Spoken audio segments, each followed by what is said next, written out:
Hi, my name's Josh. I'm going to be talking about the Oxford comma, what it is, why we should use it, and some popular advocates of it.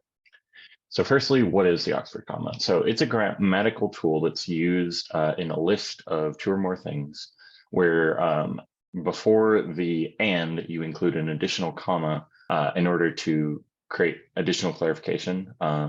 So here's a visual example of this. So if you have the sentence, I had eggs, toast, and orange juice. So like if you're listing what you're having for breakfast, you include an additional comma here rather than having it just be I had eggs, toast, and orange juice. Now, this doesn't necessarily seem that important at first, but without the Oxford comma, it's possible that you might interpret the sentence as I had eggs, comma, and then you're telling a shorter list of two things. So you're telling your toast and orange juice, I had eggs. And without the comma, it's hard to parse out like what the intended version of that sentence is. Uh, so why should we use it? It's extremely easy to adopt.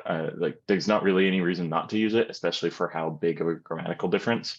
The primary arguments made against it are just that it can slow down the flow of sentences for the reader and make things seem a little bit more clunky. But the confusion of trying to figure out like what the intended phrasing of the statement was can cause much greater slowing for the reader than just having one additional pause in a sentence.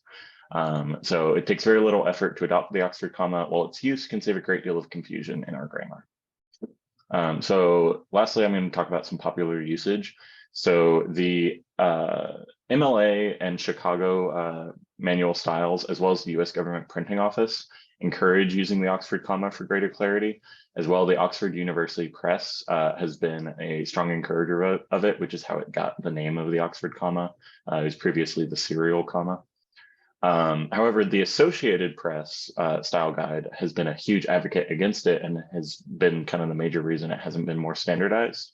As well, the New York Times style guide is against it. And speaking of the New York Times, in 2017, there's an article from the New York Times about a lawsuit happening where Oakhurst Dairy was being sued over lack of overtime pay because of a law that lacked a clarifying comma like the Oxford comma to make clear whether or not they had to pay overtime to certain employees, and they lost $5 million in a lawsuit due to lack of comma. So essentially, there's no reason not to use it. It can cost a lot of money in legal fees, and it's just helps make our grammar more clear. And that's all I have, and these are my sources.